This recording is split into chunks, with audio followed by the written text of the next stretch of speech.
Hello. Hello, CES colleagues. I'm Megan Smith. I'm the U.S. Chief Technology Officer. And I'm Tom Kalil with the Office of Science and Technology Policy. So we work together in OSTP, Office of Science Tech Policy, for the President. And our responsibility is to advise the President and his team on how to harness the power of technology, data, innovation, to really advance the country. And what's amazing, of course, about CES is we're with our colleagues who are at the forefront of doing that, all of you. So what I wanted to do today is really talk a little bit about how you can get involved in some of the key initiatives that are really ecosystem initiatives. Sure, yeah, and so one of the points I wanted to make is that science, technology, and innovation is a big priority for President Obama. And so he's been doing things like working with the Congress to make the research and development tax credit permanent, to make it easier for companies to raise capital and go public, to eliminate the capital gains tax on long-term investments in small businesses. He's directed his agencies to work with the FCC to make an additional 500 megahertz of spectrum available for new wireless services. But there are a series of initiatives that the President is involved in that really are going to require what the President calls an all-hands-on-deck approach. So not just the federal government, but companies, skilled volunteers, philanthropists and foundations, nonprofit organizations. And so we're going to be talking about 5 of those, including the maker movement, tech hire, which is an effort to increase the number of people who have IT skills, making the tech workforce more inclusive and diverse, smart cities, and a tour of duty model to bring in top talent to the federal government. Yeah, so if we have the slides up, we're gonna show you guys the maker movement. So we're gonna start with that, and maybe by way of introduction, and it was so awesome to see Raspberry Pi, and Arduino, these devices. Now the Pi, there's a $5 Pi. And it reminds me of what we see with Steve Jobs and Steve Wozniak back in the day with the Homebrew Computer Company. And they had their board, and they were in the maker space of homebrew, and what they did to achieve now one of the most incredible companies, in the world, Apple Computer. So Tom is going to kick off a little bit about makers, and then we've got Carl Bass joining us. So we'll Great. start there. So one of the things that's been going on is in the same way that we went from the mainframe to the mini computer to the PC to the computer that fits in your pocket, we've also been democratizing access to the tools that are necessary to design and make just about anything. And so because this is so important, President Obama had the first Maker Fair at the White House in 2014, and he met, for example, 2 teenage sisters whose motto is, "Why get a paper route when you can start your own robotics company?" And just met with a bunch of amazing makers, young and old. And one of the companies that has really stepped up in this area to democratize access to these tools is Autodesk, which, as you know, is a leading company in software for design, and anyone who makes everything from movies to buildings is using their software. And one of the reasons that they've been such a leader in this area is that Carl Bass, the CEO, is a maker himself and has been a maker for 40 years before it was cool. So Carl Bass, come on down.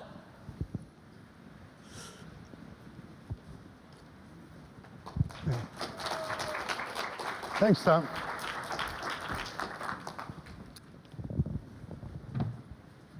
There it goes.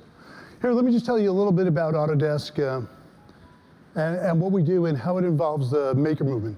So as Tom kind of alluded to, we've been involved in this idea of how do you get something from somebody's mind out to the physical thing they're going to build. And what we generally do is build professional tools for people who regard it, whether they're building the world's infrastructure, so buildings, roads, bridges, and dams, whether they're doing mechanical engineering and product design, or whether they're making movies. And the thing that holds these things all together is this fundamental idea of somebody has a creative thought. They have a moment of inspiration, and then they have a lot of hard work to turn that creative thought into something physical. And we build the software tools that help people do that. Now, this is a little bit of street cred. Yeah, that's a picture of me. And I have been making things for years and years and years, machines and boats and sculpture and all kinds of stuff. And for many years, it was divorced from software. And as people started to talk about the maker movement, and it was, definitely before it was cool, that I was a maker. And, what it reminds me is of many things. I was born in Brooklyn, and what I've realized, if you live long enough, the things you do and the places you're from actually become cool again. And in that same way, the maker movement is really the same kind of thing. But fundamentally, what's at the heart of the maker movement is this idea of turning things into reality. And it's what defines us as humans. What distinguishes us from everybody else is that we've always had this instinct to do it. Let me just jump forward a little bit. This is an interesting little video, and I'll try to just make it a little bit personal. This is a go-kart, an electric go-kart that my son built. And what was interesting about watching him do it, I think, kind of defines the maker movement, is two actual activities that did it. The first one was, someday he woke up and he had this inspiration that he wanted to build an electric go-kart. I have no idea where it came from, but somehow he got this idea. He had no idea how to do it. He didn't know how to weld. He didn't know how to design electrical systems, but that was his idea. The moment that was so special, and in preparing for this, I was talking to Megan, and we were talking about this phrase that she used that I think she borrowed from someone called creative confidence. And what struck me is that moment where he went from, he wanted to build this, to a couple months later, he had actually built an electric go-kart that goes about 65 miles an hour. And so this thing is 2 inches off the ground, goes 65 miles an hour. In the video, that was my friend Chris Anderson. Chris has a gaggle of kids, and when Chris came down and his kids rode in the go-kart, and Chris runs a company called 3D Robotics that does aerial drones. And he said, what if we made the go-kart autonomous? And so we transplanted the guts of his drone into the go-kart. And so, this is like the Google ghetto car. This was done for like dozens of dollars, not millions of dollars. And so we now have an autonomous go-kart. And I think, both those things of turning inspiration into something where you have the confidence and the excitement that these ideas I have, I can turn into something, are an important part of the maker movement. And I think that's what's, kind of special about watching people learn it and why it's so important that we get these tools into the hands of as many people as possible. What I've seen is all kinds of maker spaces. They're all over the world. They take on many sizes and shapes. People are always asking me, what equipment do you need? What needs to be in it? And in some ways, I think the most important thing that you need in there is the right attitude. It's not about the machines you buy. It's not about the curriculum. It really is about attitude. And that's one of creativity, exploration, learning from your mistakes, just moving forward. People ask me, what's the best way to get started? I say, just do it. You just have to start building things and, realizing, that you could do it better. Anyone who's ever made anything, if they knew, at the beginning of the project what they know at the end, of course they would do it differently. It's the essence of learning. And one of the things I think is special about learning is too much of our learning these days is book learning. And what I really like about the maker movement is that it really has this essence of just-in-time learning. I saw this with my son. The idea of sitting down and reading a book on electrical systems wouldn't have been interesting to him. But when he wanted to make his go-kart work, he was hugely motivated to figure out how to do it. And in the course of doing this, he actually realized that the motor and the control system that was supposed to run at 24 volts, well, if we ran it at 96 volts, way above the manufacturer's recommendation, was more or less safe, and we could go much faster. And those are the kind of insights you get from learning when you care about learning, as opposed to being handed the book. And I think we're leaving many people behind because we start the learning process all about the book, and it's all about getting the grades. And so you learn, and eventually you will do. And I think it's so much more important, and what the essence of the maker movement is for me, is that you learn as you do. And you are inspired to learn more, because in the doing, you are challenged to do things you couldn't do before. Here's a bunch of things that we've done at Autodesk, and one of the most interesting ones is this idea of giving away software that we've built for consumers. So let me just put this in context to understand what's going on. In the history of Autodesk, in which we sell design and engineering software, we have, kind of the equivalent of total hamburgers sold, about 20 million users. Half a dozen years ago, we decided to start building products that consumers could use. These are mostly free products. They're mostly introductory, but they're really for people ages 8 to 80. We now have about 350 million people using this software. So an order of magnitude more than we've ever had professional users. And remember, the professional users are defining the environment we live in and the products we use. And there's way more creativity out there than is even potentially tapped there. One thing, sometimes people ask me, is this maker movement a fad? Is it going to go away? And the one thing I point to that I think is really interesting is we have a website. It's called Instructables. And the thing about Instructables, it's the story of how to make stuff. So people self-publish how I made something, and they tell the story often of why. Right now, we get about 35 million people a month going and looking. And it's kind of incredible to me that so many people are interested in, in everyone else's kind of hobby projects. Because the things on the site are everything from how to make a cupcake to how to make a nuclear reactor. And people just publish, and people are thrilled with reading, and you look at the time they spend. And I think this is one of the important things, is that we now have these new resources. As we think about getting these out into communities, there are now tools like that. And if I contrast it with when I was growing up, I'd get on the bus, go to the public library, and look at a book that was probably made for the Boy Scouts and hope someone had not ripped out the pages. And now instead, we have a completely different model of disseminating information that's critical to this succeeding. Let me just tell you a little bit about, this is a facility that we've done called Pier 9 down on the waterfront in Boston that Autodesk is doing, and we have artists in residence. We're building one in Boston, a similar thing. Really interested in going into the community and doing it. All kinds of sophisticated tools for digital fabrication. Again, trying to take what's on one side of the screen and bring it to the other by bringing it into the real world. Here's our artist in residence program. We have at any point somewhere between 30 and 60 artists working in these spaces. We also engage with the community, and we work with small companies and startups. And the last thing I just wanted to end on is one of the things that is maybe my proudest accomplishment in the time that I've been CEO of Autodesk is I managed to turn a $100 million business into zero. And here's how I did it. We used to charge everyone in the world for software in schools, and we decided this was crazy. The world needed access to better, more professional tools.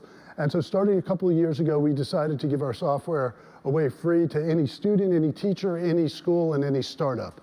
And as of now, we've gone from what was typically hundreds of thousands of downloads a year to now tens of millions. And I'm really proud of having done that. Yeah. So that's what I have to say about the maker movement. Thank you, Carl. So, Carl, just one quick question before we go on to the next topic, which is, what advice would you have for a company that would like to provide more of these types of opportunities for young people in their community? How could they get started?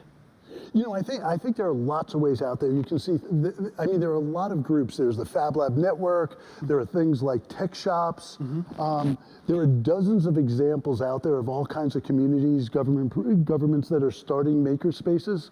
The information's available. I would go access, but one of the important things I would say is figure out what you're really trying to accomplish. Right. What do you want it to be? Right, right. Yeah, a lot of these spaces are in most of our cities.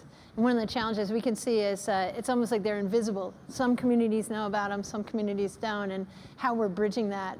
Saw some great work in Boston with some of the Fab Lab Network there and some of the other cities where they're really either embedding the makerspaces in poorer communities and really reaching out to the youth and then bringing parents in. We just had the guy who said creative confidence, Andrew Coy, is part of a Baltimore team that does rec to tech.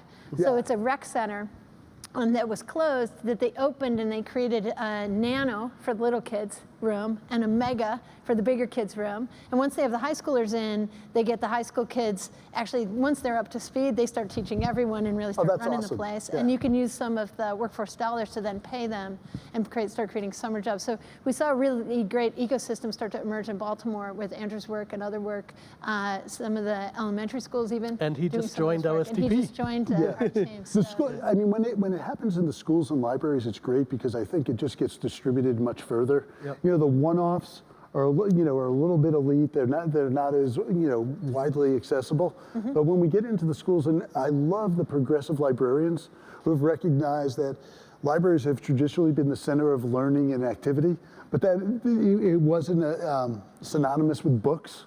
And that, a number of communities around the country, librarians have taken the lead, and as well as on campus. And I've been really enthusiastic about seeing all the work on college campuses of people, even in engineering programs, realizing people became engineers to actually build stuff, Right. Not just to look at books. Right, so getting kids to be able to do stuff and then go seek the knowledge is a great way to do it, as well as all adults. So thank you very much, Carl, Thank for you. being here. Thank you. Thanks. Going to the next topic.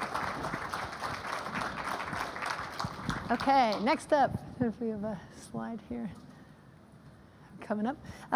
So we're going to talk a little bit about, let me see if we go back one. Tech Hire, there we go. Tech Hire is the president's initiative to try to deal with the problem that I was just talking with someone from IBM who has 1,000 jobs open. Today in tech, we have over 500,000 jobs open. And for some reason, supply and demand is not working right. There's a whole bunch of Americans who would love to do those jobs, and they're not opting into them. We have, we're sucking up as many 4-year and 2-year degree folks as we can get. And so what can we do to kind of break across and get into all of our communities and pull them into this incredible movement that we're part of? So Tech Hire is the idea of an ecosystem to get everybody involved in the city.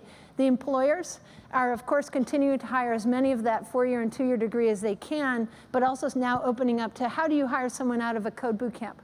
Someone who took a couple weeks apprentice-type courses, evening courses, the Girl Develop It program, the meetups that are all around. So there's all different kinds of these really great new training programs, some for-profit, some nonprofit, some are embedded at community colleges, some are in maker spaces and other places. So the employers are pulling from that. The new talent type of trainings are emerging. The workforce development folks are our local partners in both federal, local folks who are working on workforce development, but also the city and state folks. This is the New York City team working on making sure they're part of matchmaking and communicating that. And then this fourth area, which is there are tech meetups all over every city, and yet most of the people in the city don't know they're there. So how are we revealing the innovation community of every city and every region to everyone? So that's what Tech Hire is really about. It's an ecosystem play. So Albert Brown is going to come out here. He's an amazing member. We have 35 cities in Tech Hire. Baltimore just joined as the 35th. And Albert is part of the Oakland team. He went to a boot camp himself and is now the founder of one. And so I'll hand off to you to tell us the story. Thank you. Welcome. How you guys doing? Well, thank you guys for coming. Can I get another round of applause for you guys? Let's get some energy up in here. We're at CES, right? My name is Albert Brown. I'm co-founder of Telegraph Academy. And the story of Telegraph Academy really stems from a story of disbelief. If you would have told me back in 2013 that I would have been a software engineer in less than a year, I would have laughed in your face. I had just come off of trying to build an application, managing 4 engineers and learning a little bit about code. And when it failed, I decided that I wanted to become an engineer. So I got on Code Academy, which is another new resource for people who want to learn how to code, and decided to learn JavaScript. Over 5 months, I taught myself a little. Did some projects, met some people, and I started looking into ways to become a professional software engineer. I thought that I would have to get a degree. I thought I'd have to get a 4-year CS degree. But then I stumbled onto a boot camp called Hack Reactor. Hack Reactor is a 12-week boot camp that takes programmers and turns them into professional software engineers. It's a 12 hours a day, 6 days a week immersive, and it's amazing. I got in June, got out in August, and I was a professional software engineer. I received emails from Google, Facebook, JP Morgan, really great companies who are all interested in getting my services and hiring me on as a full-time engineer. With that, I decided to turn around and give that opportunity to my community. Being so excited about taking 12 months to become an engineer, I went back and I told everybody that I had done this, and no one believed me. In fact, most people thought it was a pyramid scheme. And that's when the idea of Telegraph Academy came. My community is very, very diverse. I come from Berkeley, California, which is very close to Oakland, and nobody really knows what it is to be a software engineer. So Telegraph Academy is specifically geared towards people of color who do not know what it takes to get into the field. So boot camps themselves are new pathways built to get more people into technology. In the old days, you would have to get a 4-year degree. You'd have to go through a lot of theory to get into a Google or Facebook or even a smaller company. And now, I think 3 years ago, the first boot camp started. Now we have a new alternative, a cheaper and faster alternative to be able to provide these opportunities to everybody. So that's my story, and let's kind of go into the story of some of the people that I've taught over the last 3 months. Kim Marino. Kim Marino came to us. She was a teacher for 5 years. She had taught some quasi-computer science classes. If you've been in a high school computer science class, it is not, I don't think you'd be able to actually call it a real one. And she decided that she wanted to get into the field. She had been coding for 2 months before she came to Telegraph Academy. And over 3 months, she became a professional software engineer. She is now at Accenture as a developer full-time down in LA. Demetrio Wilson, before coming to us, he was doing manual labor. He was working in an iron shop, actually. He had spent 2 months as well coding and got into our first cohort, and now he is working at a company in the heart of Silicon Valley called Ziploop. What this goes to show is that people who missed the opportunity to get into our new tech ecosystem now have a way to become professional software engineers. They now have a way to contribute to our new innovation economy and also take advantage of all the opportunities that gives, like 6-figure salaries and benefits and all of these other amazing things that tech workers get. The boot camp that I went to that actually funds and backs Telegraph Academy has graduated over 1,000 engineers at a 99% hiring rate at an average starting salary of $105,000. These are people who didn't have CS degrees. These are people who had been coding for a very short amount of time. And now they're professional software engineers. So that takes me to Tech Hire.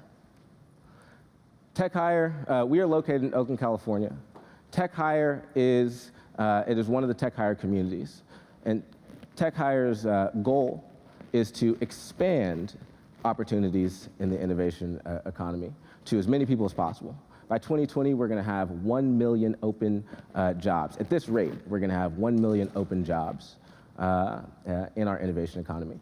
And boot camps like mine, boot camps like Hack Reactor, allow people and companies to fill those seats and take advantage of the opportunities that are out there. And Tech Hire allows us to do that at a more accelerated rate by allowing us to partner and collaborate with all of the other organizations who want to do this as well. So, how can you get involved? I guess that's probably what you're asking. Well, we're always looking for hiring partners.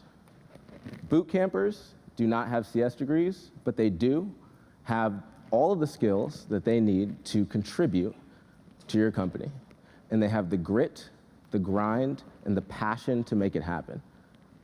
If anybody here has ever career transitioned, it's one of the most difficult things to do in your life. Our program is 12 hours a day, 6 days a week. Students spend 3 months doing the things that they need to do, grinding to be able to get this opportunity. And so don't pass up on them. They will do anything to make sure that your product is working and is improving. We're also interested in volunteers. We're always looking for software engineers and or other people in the innovation economy to come speak and give their opinions on different technologies and things like that, so we can stay up to date on the things we need to be teaching and students need to be learning.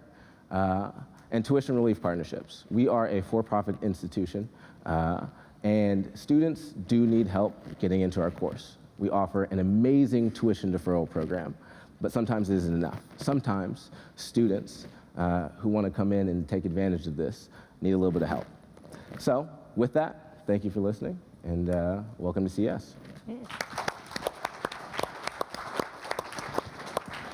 Aubrey, it's so striking to look at the photo, you know, of Oakland and San Francisco, having just moved from Silicon Valley a couple years ago, and think about, you know, here's Silicon Valley, the heart of the tech industry in a lot of ways, so much opportunity, and so many people still living in that region left out, and the bridging that you're doing to pull that together. The founders of Square, one of them, they went and they opened an office in St. Louis because they wanted to give back to St. Louis and so have a Square office there. And they found they were doing that same thing of recycling or fighting for the same small bucket of talent that was already trained. And so Launch Code was born, which would reach out into the St. Louis community and pull people. They've now been part of opening Startup Space north of Del Mar towards Ferguson into the area and pulling with the NAACP, a code boot camp who moved in from Chicago, and the local tech community there hiring all these young people. It's focused on tech hire youth, really, 16 to 24-year-olds. So say a little bit about this bridging and especially some of the convincing of people to pull them in and how you're doing that. Yeah, so I wasn't kidding when I said that most of the people that I talked to thought that what I was doing was a pyramid scheme. They had no idea that you could, within 3 months, become a professional software engineer. And, you know, what was telling to me was that people didn't even know what it was like to code, even like write a line of code. So what we decided to do was create a program called Telegraph Prep. Telegraph Prep is a 1-month immersive into just learning a basic programming language. And it's funny to see that when people actually figure out that coding is not rocket science or math or not super math based, that they really start to enjoy it. They really start to problem solve, and they really start to realize that it's just about fixing things. And it's really broadened the horizons of a lot of the students that have come in. So yeah, with that, we being in Oakland and offering this to the Oakland community has been great. The reason we're called Telegraph Academy is because we looked up the most diverse city in America. That happens to be Oakland. We looked up the oldest street in Oakland. That happened to be Telegraph. So we have expanded this to a very, very diverse community, and we're really excited about it. Terrific. Yeah. Thank you. And are you starting to see broader awareness in the community about some of the success stories that are coming out of this, so that people don't think it's a pyramid scheme, but know about the guy who six-tupled his income? Yeah, it's crazy, especially because the network that's built out of it, the network effect. Anybody who goes in is convincing their friends and their family about the opportunity that is out there. So with working with the local community, seeing and having those students go through our program and then work at tech companies in that community, it's becoming very obvious to people that this is a great opportunity for them, and it's propagating at a really accelerated rate. Yeah. Terrific. Yeah. Thanks, Albert, for amazing work. And we'll look forward to more growth from Telegraph and keep working on Tech Hire together. So thank you. Thank you. Thanks. Awesome. Let's steal that. Okay, next up, we're going to see a slide. We want to continue with this thread about inclusion and bringing all of the Americans and all of the people of the world into these kinds of experiences. In the US, it's almost like we have, a baseball team where we only field a third of the team. Why are we leaving? Why are there in tech so few women? Why are there so few people of color? And what can we do not only on the pipeline side, which Aubrey and the tech hire world is really addressing, but also in the culture? of our companies, and how are we changing kind of advancement and inclusion, how are we adapting in our venture capital. One of the great things is as folks are coming through the tech hire communities in these short courses, they're entering into jobs, and then eventually they'll spin out and become founders and continue in that great American and world tradition of entrepreneurship. So I'm going to talk a little bit about diversity, and one of the things that the president did with us is he called for the first ever White House demo day. And so to celebrate a nation of entrepreneurs. So we had over 90 entrepreneurs from 30 different companies from across the country, and we were really focused not on so much a Shark Tank kind of, normal demo day, you're showing your company and then you're getting funding and the VCs are talking to you, but this was a little more of a celebration of all of the entrepreneurship across the country, lots of different problems people were working on, whether it was energy or consumer tech, Internet of Things, robotics, the whole range of things, sustainability. Also geodiversity. So people from Wisconsin and Mississippi and other places just as much as Silicon Valley and Boston and Austin are more classic tech places. Also a lot of women, a lot of people of color. And one of the things that we did was we worked really closely at the time with the various communities, notably the venture community. Only 3% of money from the venture community goes to women-led companies, even though there's many companies founded by women. Only less than 1% of venture money, sort of that professional money that's going to stretch you into high growth, is going to founders, African-American founders. So that's not great for our economy. We're leaving out a whole bunch of talent. And so the venture capital community made a commitment to work on changing that. So that was a great moment there. They're starting to accelerate that, whether it's diversifying their partner bases, diversifying, working with their portfolios, working on unconscious bias training and that kind of work. We also saw work with the engineering schools. So how are we going to balance engineering and computer science? We used to be 40% women in computer science until the 80s, and all of a sudden we started tanking. And we're down, sometimes in the single digits, sometimes in the teens. That's crazy. What's playing into that? How can we work on our curriculum to pull the kids in? How can we work on our media? When we watch children's television, it turns out it's 15-to-1 boy programmers to girl programmers that we see on TV. So maybe to bring up this slide quickly, I also note a bunch of work that we're doing with media, also in history. Katherine Johnson here on the bottom is an amazing NASA engineer who calculated the trajectories for Alan Shepard, John Glenn, and the Apollo mission. The president just awarded her the Medal of Freedom for her incredible service at NASA in the space race, from all the way from Mercury into Apollo and into, of course, the shuttles. No one has ever seen an African-American technical woman in the Apollo movies busy making sure they get there and back. But that's a true part of the story. So what are we doing to make sure that we're working with Hollywood, and also, CSI is helping us having lots of women in forensics. So how can we see ourselves on TV, see ourselves in the history? This is the actual original Mac team. Do you see the 11 people there? 4 of them are women. There's also a baby. All of the men in the picture have speaking roles in the Jobs movies that are playing now, and all of the women in these movies aren't in the cast. That's a crazy thing. It's not true.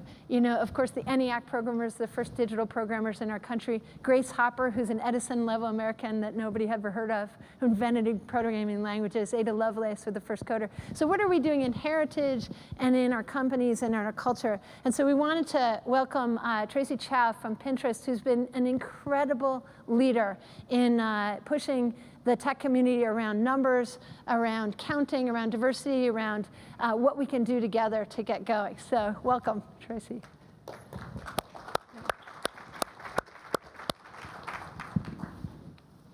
Hi, everyone. So my name is Tracy Chow, and I'm a software engineer at Pinterest, as Megan introduced. As you may note, I also happen to be a female engineer, which makes me somewhat of a rarity in the industry, although happily not on this stage. I've been in Silicon Valley for a while now, building products at companies like Google, Facebook, and now Pinterest. And while I had always noted the lack of diversity in tech, it was only 2 years ago that the irony struck me. In an industry that is obsessively data-driven, there was no data at all on our workforce demographics, nothing on gender, on race, or anything else. I wrote a Medium post titled, "Where are the numbers?" as a call to action to drive that transparency of diversity data. Since then, almost 250 companies have submitted their women in engineering numbers to a spreadsheet that I maintain on GitHub. And most major tech companies, starting with Google, released comprehensive diversity data reports in 2014 and 2015. The initial reports gave proof to the lack of diversity in tech, and the follow-up reports told us how difficult it would be to solve the problem. Just to give one stat, despite much fanfare around its diversity efforts, between 2014 and 2015, Facebook only increased its percentage of women in tech roles from 15% to 16%. So some people ask why this matters, why diversity matters, and why we're still talking about it. The answer is that it's just kind of the right thing to do, to build an industry that's diverse and inclusive of people from all backgrounds. But it's also the smart thing to do.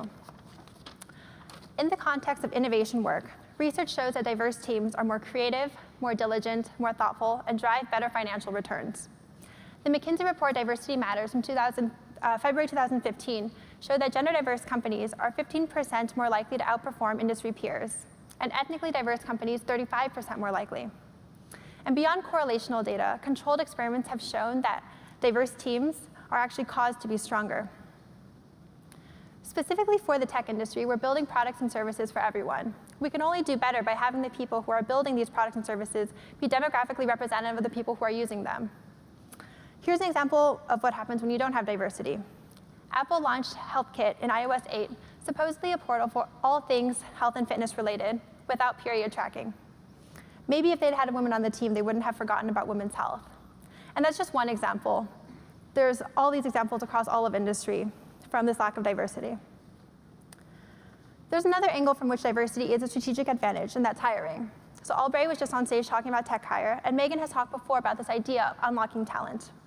Anyone who has tried to hire engineers knows how difficult and competitive the market is. And the Bureau of Labor Statistics projects that by 2020, there will be 1 million unfilled computer science jobs.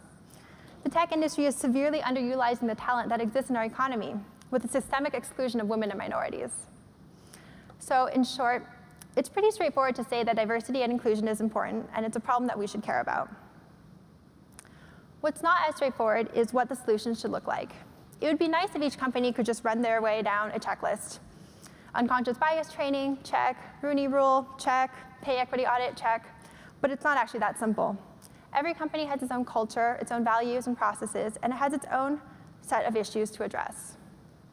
The only recommendations that I would give to all companies are, number one, to introduce structure and track metrics to even understand what's happening. And number two, to set goals and create accountability for those goals, as Intel did at CES last year, or as Pinterest has done as well. Beyond that, every company's solutions will have to take their own form in both strategy and tactics. One thing I'd like to point out, though, is that we need to make this more than a zero-sum game. We haven't succeeded if all that we manage to do as tech companies is poach from each other. At Pinterest, for example, we're experimenting with a few new programs to expand the pool of talent and to ensure that there are pathways to success for everyone. One is an apprenticeship program that gives people from non-traditional tech backgrounds up to a year of hands-on mentorship and training before converting them to full-time engineering roles. And another is an early ID program for freshmen in college who come from underrepresented backgrounds to give them some early exposure and experience in industry. We don't know how successful these programs will be at moving the needle, but we won't know unless we try. And so actually, that's the key. We have to try, and in some cases, we will fail, but that's how we learn and iterate. As with the numbers, we need to take the same approach to solving our diversity problems as we do every other business problem we face, with rigor and discipline, but also with creativity and experimentation and commitment to results. Thank you.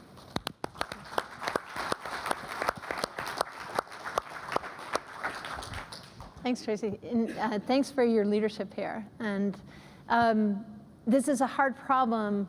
And yet one friend of mine says, if you want more women and people of color in your company, if you want to hire them, just hire them. You know, so there's a little bit of like, just do the simple things that are out there, like some unconscious bias training, which we've come into consciousness about doing. There's extraordinary unconscious bias around us that we have to overcome. You know, Rooney Rule, which Pinterest signed up to on demo day, as did Xerox and Microsoft and several others, which is, the Rooney Rule is an idea of when you're hiring for a particular position, it came out of the NFL, you make sure that you have a diverse slate of candidates. You just ensure that you have that, and it really helps your sourcing teams to do the extra work, because the people are there, they just have to dig in And and this go is proven find to it. work with the NFL. They went from 6% underrepresented minorities to 22% within a period of 3 years, just by enforcing that there was at least one African-American candidate in the candidate pool. Not changing the hiring process at all, just make sure you consider diverse candidates. Yeah, which forces sort of the sourcing teams to go find those people. And of course, there's qualified people, and they find them when you look. So just maybe talking a little bit more about some of the things that you've seen that you feel like are starting to work a little bit. Definitely one of the ones I've seen is when the management team sets a priority. As you said, there's some specific checklist things to do, but it's really about taking this as a business mission. It's really and important metrics. that it be a top priority too, not just maybe a top 20 priority means it's not actually a priority. So it has to be top 2, top 3 type of priority, executive buy-in. It helps a lot to understand what the problem is for each individual company. And that's why I recommend that companies actually take a look at all of their numbers, understand where their bias may be and where to dig in a little bit. For some companies, it may be that they're not getting diverse candidate pools. Some might be that once people come in, the environment is not great for them, and maybe promotion is a little bit biased. But every company is going to be a little bit different. So I think it's really important for every company to understand what specifically are the things that are the highest leverage for them to address. Yeah, go. So in addition to the work that Pinterest is doing and the work that Brian Krasanich at Intel has been doing, are there some other promising practices that you think are worthy of broader emulation? There's a few things going on. Like one is just this idea of experimentation.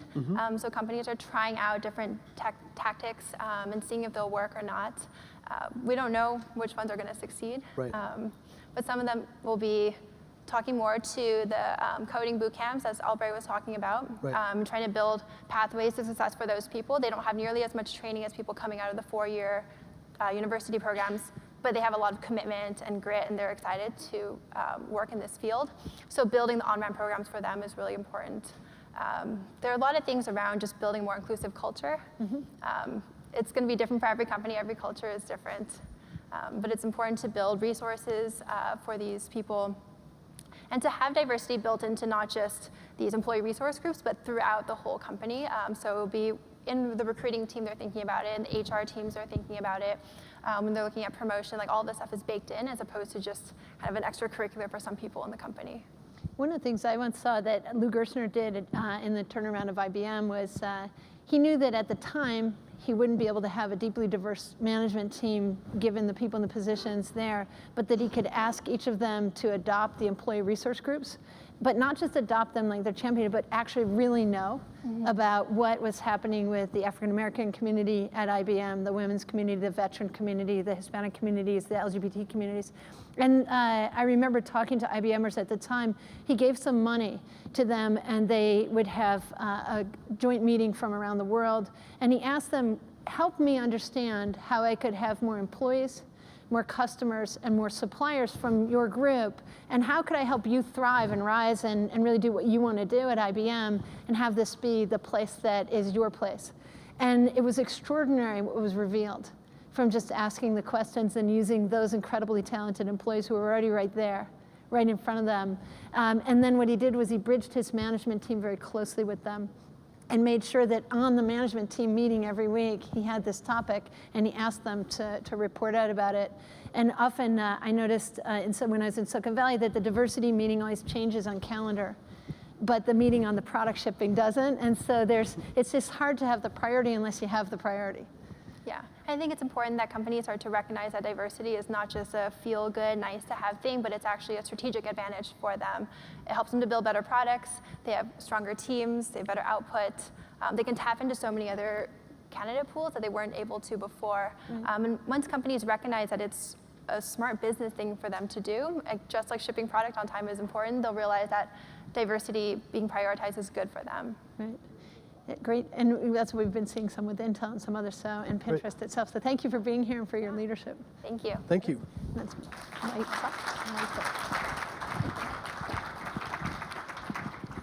Well, there's this explosion of new technology, a lot that we're seeing on the CES floor. of things like wireless sensor networks and mobile technology, but importantly, people getting interested in civic technology. How do all these new technologies, how can they be used to solve problems at a local and regional level, whether that's fighting crime or reducing greenhouse gases or reducing traffic congestion. And that's why the administration has been really active in this area and launched a $160 million research initiative in the area of smart cities, and also something called the Metro Lab Network, which is a coalition of dozens of universities and cities, and the Global Cities Challenge that NIST has been leading. But today we're going to hear from Michael Mattmiller, who is the CTO of Seattle and has been doing some really amazing things in this area. Michael, come on down.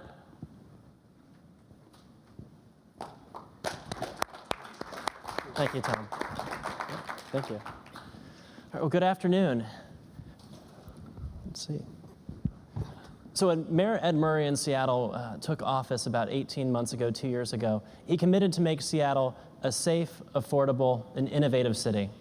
Seattle is growing by 120,000 people over the next 20 years. That's an 18% growth in our population.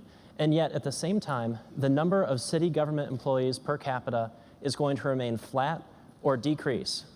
We know that our current practices are not going to scale to meet the expectations of our increasingly high-tech public. So we as a city need to become smarter. We need to use data-driven methodologies to change how we work. And that means we need to partner with others to help us get there. So let's look at an example of how we're doing this. So the environment is very important in Seattle, and we've committed to become a carbon neutral city by the year 2050. And we've committed to do that despite our growing population. Our downtown businesses and building owners are some of our highest energy users. So our Office of Sustainability partnered with building owners and partnered with other companies to benchmark how buildings are using electricity, water, and transportation. They put sensors in these buildings. They measured how HVAC systems perform, how lighting systems perform. And now 45% of the buildings in our downtown core participate in this program. We also worked with Accenture and Microsoft to take the data being collected, run it through Azure Machine Learning, and get actionable insights into how these buildings can optimize their systems. As a result, we've reduced energy for participating buildings by 20%. Let's look at another example. As you may have heard, it rains in Seattle, and that is true. But not all rain is the same, and we are prone to having some severe weather events when we can have downpours that overwhelm our infrastructure. And when that happens, it creates public safety hazards like flooding. So we partnered with the University of Washington to identify ways that we can mitigate that risk to the public. We deployed a series of rain gauge sensors that you can see here, and these sensors are now located across the city, and the data they produced showed something really interesting. Rain does not fall evenly across Seattle. We have microclimates. And as you can see, there's actually some really big variations. So using this data, when rain occurs, our public utilities can now send their resources to those areas most likely affected by weather and take steps to stop any harms that are occurring. Now, we also wanted to be more proactive using the data. So we brought the National Weather Service into our partnership. And with their assistance, we can now develop hyper-local weather predictions by neighborhood. So with a 1 hour's notice, we get actionable alerts to go out and send a truck, protect the infrastructure, even before rain starts. And to date, we've now received about 300 of those alerts. This is an example of a city-university partnership that we hope to do more of through the Metro Lab Network that was announced at the White House Smart Cities Week last year. Now, no challenge is more vexing to Seattle than transportation. As one of the nation's fastest growing cities, the number of new commuters is overwhelming our roads, our buses, and our trains. So who better to help us solve this problem than all of the individuals and entrepreneurs that are flocking to our city because of its status as a high-tech hub. It's one of the reasons we're so passionate about our open data program. Through the operation of government, we generate all kinds of data, and we want to make that data available to those with the skills who can help us solve problems. Entrepreneurs, employees of tech companies who are used to developing analytics and other tools. And we also have a very strong civic technology community in Seattle. More than 1,500 individuals who turn out and host hackathons and other types of hack nights to think about innovative ways to solve challenges. Last year, we ran a program called Hack the Commute. We partnered with the community to understand what types of data they would need to help us solve our transportation challenges. As a result, we got ideas that, together with about 6 other regional governments, we were able to source 150 new data sets related to our transportation system. With that data, 14 prototype applications were developed to help innovate how government works on transportation. And not all of them were apps. As you can see from this visual, we actually had a team that went out and built low-cost sensors using cell phone parts. They sent that data that was generated to AWS Machine Learning and Mechanical Turk, and were able to predict if there were going to be bike rack spaces available on the front of a bus to help commuters decide if they were going to ride their bike, take a bus, or drive to work. These are just some of the innovations and problems we're able to solve as part of the Smart Cities movement. And we're not able to do it alone. We need to keep working with companies, with our academic institutions, and our passionate civic technology community. I hope everyone in this room considers getting involved, and we look forward to working with you. Thank you. Thank you, that's great. So what are some of the examples in which you've partnered with companies, and what advice would you have from companies that are thinking about getting involved at the local and regional level? Sure. So we've partnered with companies, for example, the Microsofts and the Amazons, who have great computing tools to help us take data and solve problems. But we also work with companies across our city that are wanting to make it a better place to live, companies that are expanding their employee bases, or companies that have sector-specific solutions. So for example, for our Hack the Commute, we had more than 15 companies come to the table, companies like Glimpse and Inrix and Tableau, companies that really wanted to see our city in Seattle be a better place to live and showed us how to use their tools to innovate within government. Mm-hmm. We also were really pleased last year to be part of the NIST Global Cities Team Challenge, which is a convening of cities and universities and corporate partners to create sustainable, repeatable smart cities solutions. And so companies like IBM that were there that could listen to our problems and help us ideate was a really helpful solution. Talk a little bit, you were mentioning a little bit about a couple other hackathons you've done. One of them was in a particular set of neighborhoods with local leaders who reached out to you guys to do that. Another with pulling in some of also the boot camps. The Ada Academy, I think Developers is one of them. Academy. And others. So maybe say a little bit about that, because I thought it was interesting to see how the Smart City initiatives are really broadly reaching across all neighborhoods and pulling talent in and solving problems that may be living in different parts of the city. Sure. There's this belief in some areas that smart cities means a lot of hardware and going out and putting things in the built environment.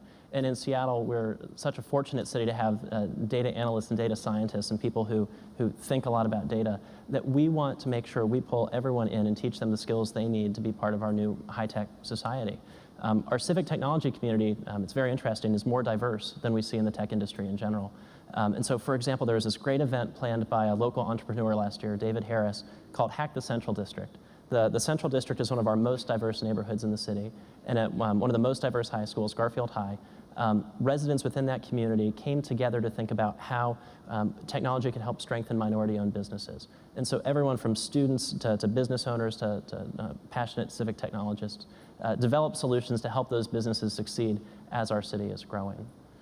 It's the same types of thinking that has helped us develop those code academies you mentioned, Ada Developers Academy, Techstars, other organizations like Galvanize, that can train people of all backgrounds very quickly to be productive members of our tech economy. That's awesome. Also, I think you guys are doing great work around police data, hackathons around body-worn cameras, and the police data initiative that we're working on in the White House. You guys are a member of that. Open data from the police and other kinds of data around improving our criminal justice system and social justice system. So, and we were actually the first city to make available real-time 911 crime data through our open data portal. And it's amazing what our community is doing with that and the other types of police data we've made available. A University of Washington undergraduate student last year just developed a predictive crime map based on the data sets we make available. So something that police departments struggle with, our community is trying to innovate and give us some new actionable tools. Yeah, great. So terrific. Keep up the good work. Yeah. Thank you.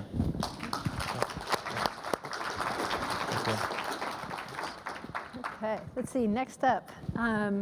So we'll go up to the slide. We want to talk a little bit about digital government. So it would be quite ordinary if you were interviewing somebody in the legal profession that on their resume, they would have done some clerking or they would have gone to government at some point in their career. An economist would have gone to government in their career. Maybe somebody was part of in the science world, a AAAS fellow. Or, if you think about the US, the Surgeon General, the head of the CDC, our medical teammates. But one of the things the president was noticing that kind of digital techie from like that classic cohort wasn't rotating into government as a normal behavior within the resumes. If you were looking at somebody, you might be interviewing a candidate for Amazon or Facebook or Twitter, they wouldn't normally have government experience. And we wanted to change that because we want all of the Americans to come in and out of our government in tours of duty. And so just like President Kennedy created the Peace Corps, President Johnson created the White House Fellows, President Obama created the Presidential Innovation Fellows, which were a series of front-end, back-end, design thinkers and others. We're in our 4th year with them. 15 come every quarter. And so we want to welcome one of the folks from the first cohort of the Presidential Innovation Fellows, Martina, who's basically, these folks have now, many of them have started to stay. And she's going to talk about not only did she stay, but she's now the CTO of the VA. And I also want to extra thank her because Marina just got off a plane from Salt Lake City, where her plane was quite delayed by the weather. So Marina Martin, welcome to CES at the last minute, rushing out of a taxi and just getting here. We got word she was here, so welcome. Yeah. I made it with 20 minutes to spare, so that's a lot. Hi. I'm Marina, I'm the CTO of the VA, and I am also approximately the last person I ever thought would serve in the federal government. 4 years ago, I was minding my own business. I was very happy in Seattle. I had my own company. I was a Rails and a Java dev. I was doing my own thing. And then I saw a talk, not unlike this one, at TechCrunch Disrupt, where Todd Park, who's Megan's predecessor, was talking about the Presidential Innovation Fellows Program. And for the first time ever, I heard a way that I, as an entrepreneur and a technologist, could work in my federal government. There's this Lily Tomlin quote that has really changed my life, and it is, "I always wondered why somebody didn't do something about that. And then I realized I'm somebody." So I applied, I was accepted. I went in for just 6 months to the federal government. I was a PIF at the Department of Education. Then I went to join Todd's team at the White House and was asked if I could just join one quick meeting about the VA and looking at how they're using technology. And now I have been the CTO of the VA for the last 2.5 years, and for the last year have run a digital services team there. So a little bit of context about VA. We have 330,000 full-time employees. We have 8,000 full-time employees in IT.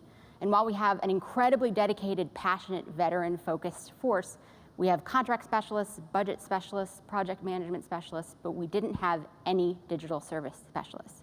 And if you don't have somebody who can build a website on your team, it's hard to make the best decisions about how to build a website, what companies to partner with, what investments to make. So I'm going to talk about one project that we're working on right now, and that is vets.gov. So we have, among other challenges, VA has over 1,000 customer-facing websites. We keep finding new ones every day, so that's one problem kind of by itself. We have over 952 toll-free numbers, and veterans are lost. The most common search term across VA properties, unsurprisingly, is forms. 1.2 million veterans hit this forms page every year.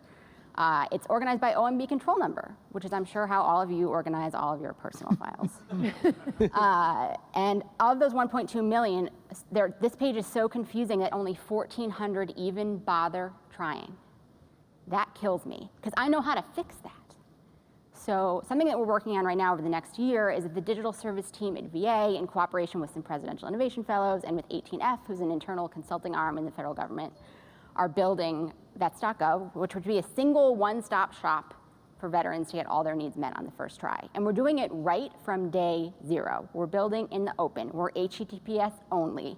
We are written in Ruby on Rails. While previous agile projects at VA have topped out at delivering code 4 times a year, we have a continuous integration set up and deploy multiple times a day. And we're doing user needs, usability studying, Google Analytics, A/B testing, all the things that you guys would kind of do naturally, like breathing, but that is not necessarily normal in this kind of environment. And that's how we are helping veterans every day get their needs met, again, on the first try. So when I joined government, most of my friends told me not to go. They said, you're going to spend 6 months banging your head against a wall, talking to a bunch of old white men. They're not going to get it. Don't go. And I was kind of worried about that, I will fully admit. But that has not been my experience at all. I have found amazing, passionate people who want to do the right thing. And just as, because I'm not a civil engineer, I don't know what the right decisions are to build a bridge, they want to build a safe bridge, but they don't necessarily have the digital service skills that they need. So that's where we come in as technologists as a way that we can serve our country. So if you know how to put a form on the internet that's not SQL injectable, if a vendor comes up to you and tells you, this is a real story, that their middleware runs Bootstrap and Foundation, if you know to tell them to jump in a lake because that is bullshit, your government needs you, because those are the sorts of proposals that we actually get every day, and somebody who is well-meaning might think, well, you want to run Bootstrap and Foundation, that sounds doubly good, right? So there's lots of ways for you to serve. You can leave your company for a little while. You can quit your job entirely. You can come dip your toe in the water. There's 18F, there's Presidential Innovation Fellows, there's the digital service. I particularly am hiring. If you want to come work on vets.gov, I need you. And you can check us out on GitHub. And please go to whitehouse.gov/USDS, apply.pif.gov, and pages.18f.gov/joining18f to join us. Thanks. Yeah.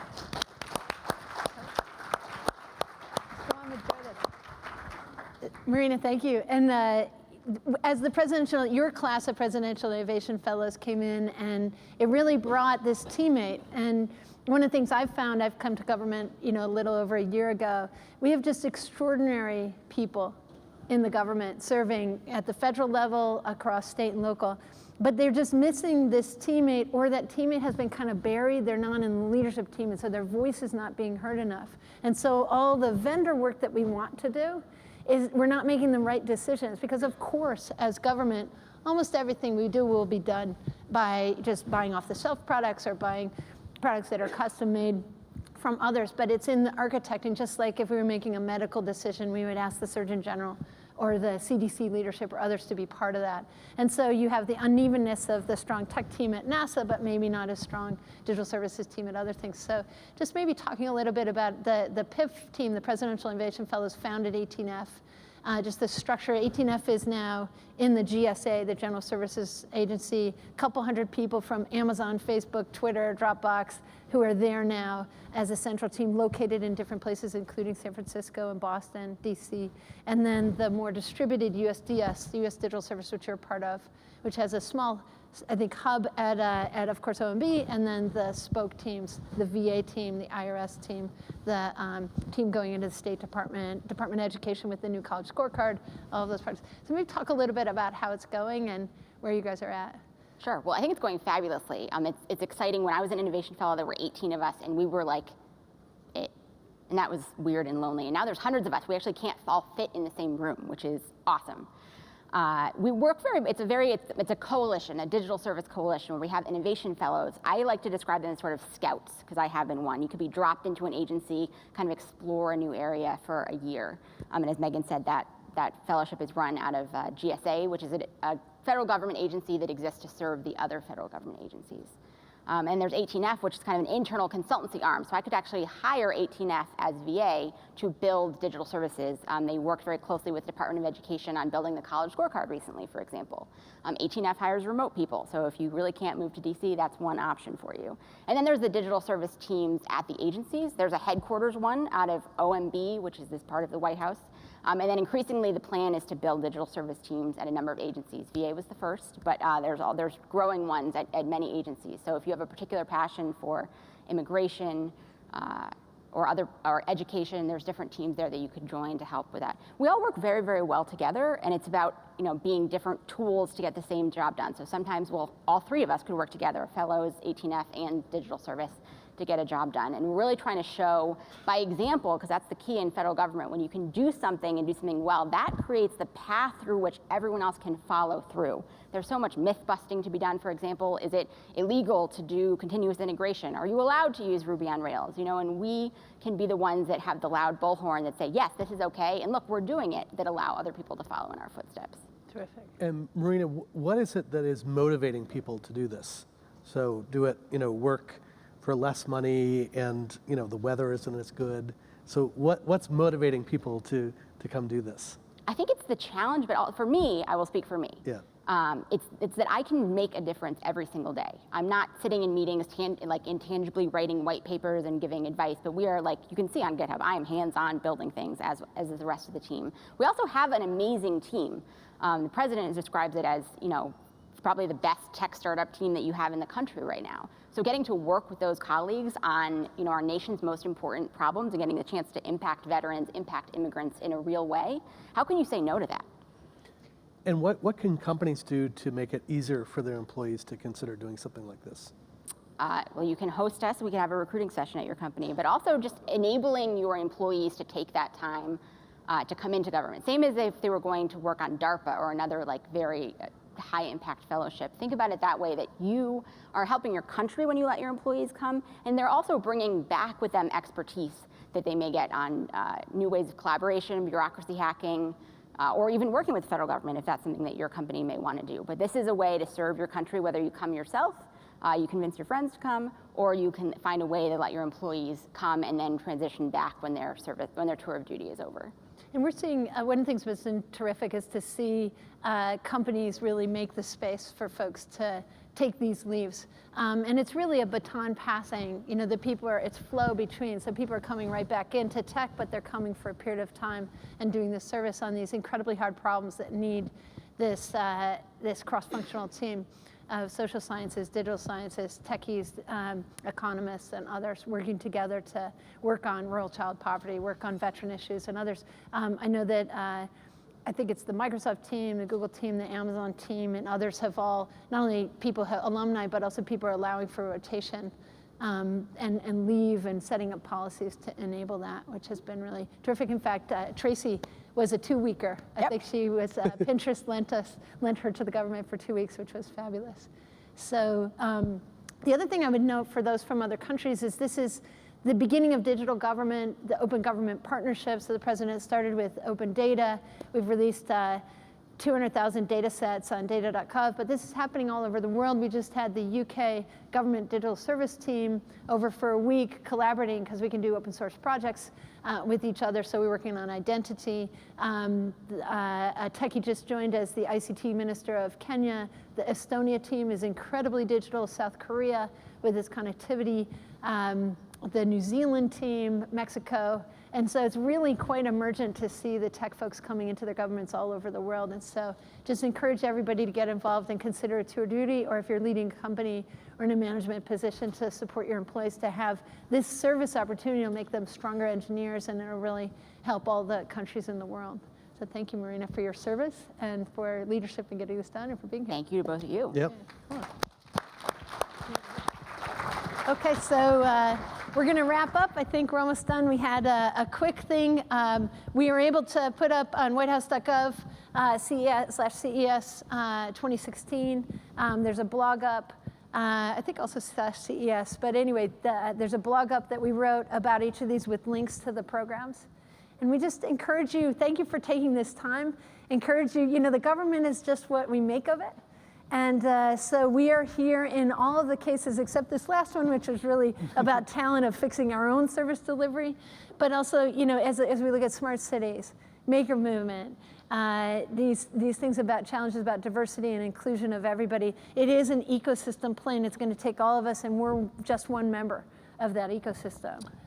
Yeah, and so if you go to our website, you'll see more information about all these initiatives and how you can get involved. So I hope you go back to your company or your organization and organize a conversation about which of these your company or organization can get involved in. So thank you very much. Thank you.